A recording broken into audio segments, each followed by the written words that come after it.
Emma's hand shook holding crumpled gift certificate. Beginner's Pottery, 6-week course, signed by a neighbor whose name she'd forgotten after last summer's block barbecue. 45 years of dodging crowds, and now fate tossed her a lump of clay like some cosmic joke. But that spinning wheel in Seattle's grungy arts co-op? Pure magic. One wobbling bowl later, her palms remembered calm.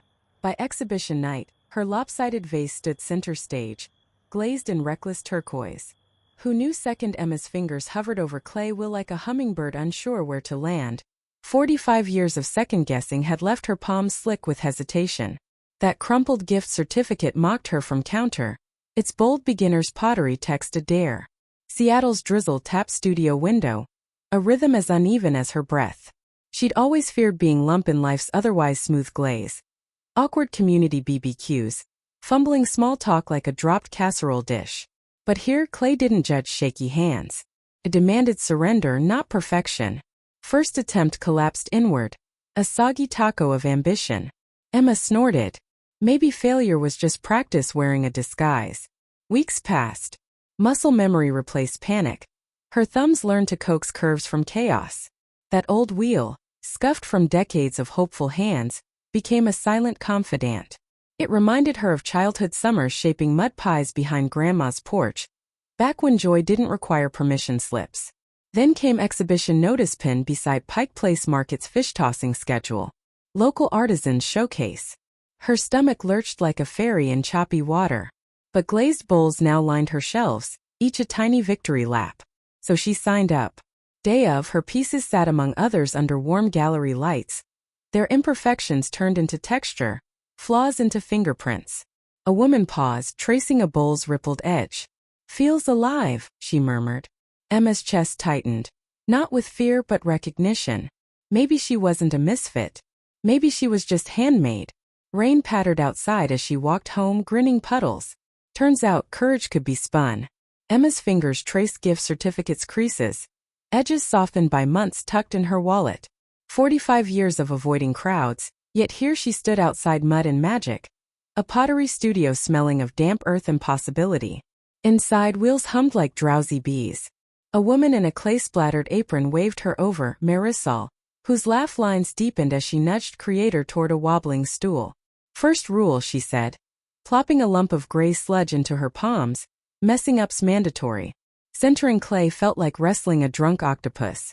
Emma's thumbs slipped, sending a rogue splat onto her blouse. Marisol snorted. Now it's art. Around her others chuckled, not her with her. A guy in flannel showed her how to anchor elbows. A teen with rainbow braids passed a sponge. No one cared about her fumbles or way her knee bounced. Here, shaky hands were just part of process. Weeks blurred into coils and pinched pots. She learned to lean into wobble, letting imperfections become part of peace. Clay didn't judge. It just was. One evening, Marisol slid a flyer across table. Community showcase, bring your brave. Emma's gut lurched. But then she pictured her lopsided bowls lined up beside others, each telling a story of grit. Day of exhibition, Emma arrived early, arranging her pieces under twinkle lights.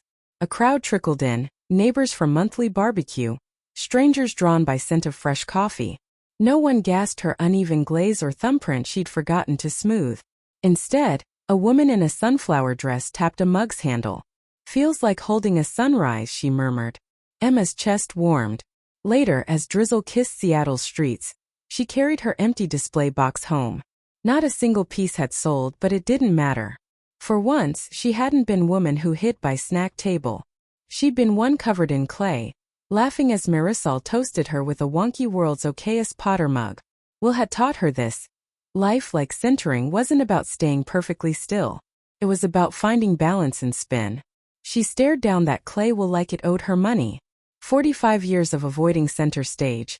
Yet here she was, wedged between a chatty retiree and a hipster who smelled like patchouli and poor life choices. Beginner's Pottery. Right. Her palms left damp prints on gift certificate. Her sister's not-so-subtle nudge to get out more. First class was a disaster. Clay splattered her shirt. Her attempt centering collapsed into lopsided blobs, and instructor's encouragement felt like pity. But something about mess hooked her. Maybe it was way clay didn't judge shaky hands.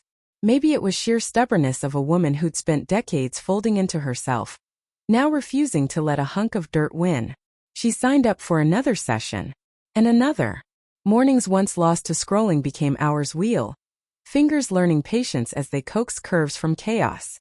Her pieces were ugly first, thick-walled, uneven kind of thing you'd hide in back of a cupboard. But each failure taught her hands to listen. Community center BBQs tested her progress. Old woman would have lurked by potato salad, but new Emma brought a platter, hand-thrown, slightly wobbly, and let neighbors' compliments roll over her without flinching. Progress wasn't linear. Some days Will spun too fast, Clay fought back and she wanted to quit. But she'd wipe her hands on her apron, mutter, "Well, that's a vibe," and start again. Then came exhibition notice. Local artists. Open submissions. Her stomach lurched, thought of strangers eyeing her work, but Will had become her anchor. She submitted a piece. A bowl with deliberate imperfections, its ridges like fingerprints of her fight. Opening night, she stood near her creation, pulse loud but steady. No one knew bowl's uneven rim mirrored her first fumbling attempts, or how its glaze hid hairline cracks. To them it was just pottery. To her it was proof. Sometimes staying in fight looked like spinning clay until your hands remembered they were capable of holding shape. Emma's fingers hovered over cold clay, heart pounding like that time she'd accidentally RSVP'd to a neighborhood barbecue, only to hide behind her famous 7-layer dip all evening. But this wasn't a potluck. This was a pottery wheel, and that crumpled gift certificate had somehow led her here, wedged between a chatty retiree and a millennial with sleeve tattoos humming Lizzo. She exhaled. Pressed down.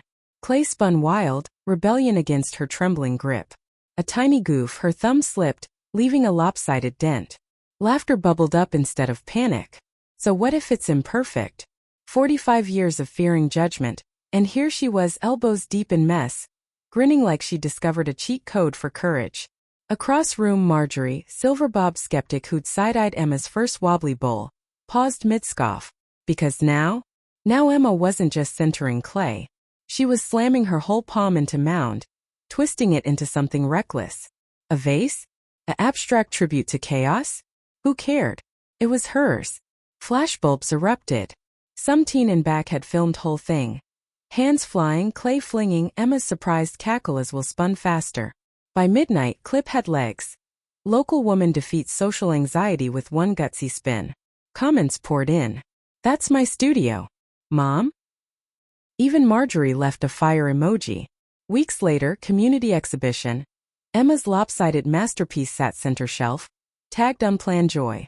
Strangers touched its ridges, nodding like they understood secret. She sipped cider watching crowd. No 7-layer dip shield.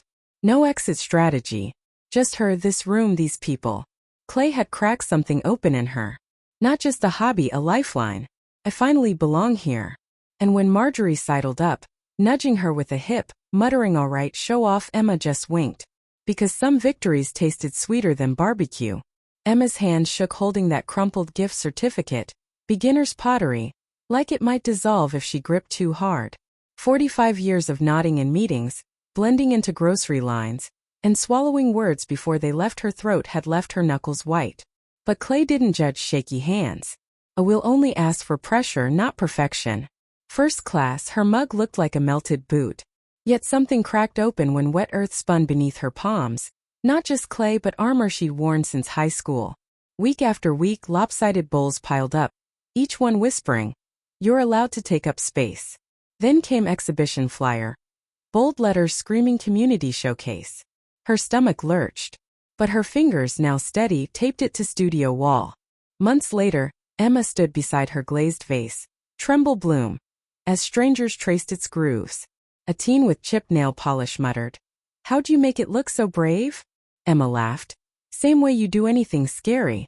Spin first, panic later." Now she hosts monthly mud and mingle nights, where lawyers and baristas smear slip on their elbows, giggling over botched handles. Even Seattle's drizzle feels lighter when her porch overflows with potluck dishes and half-fired experiments. That old gift certificate? Framed above her wheel. A reminder that courage often arrives crumpled, ready to be shaped. Grab some clay. Let your hands speak before your brain chickens out.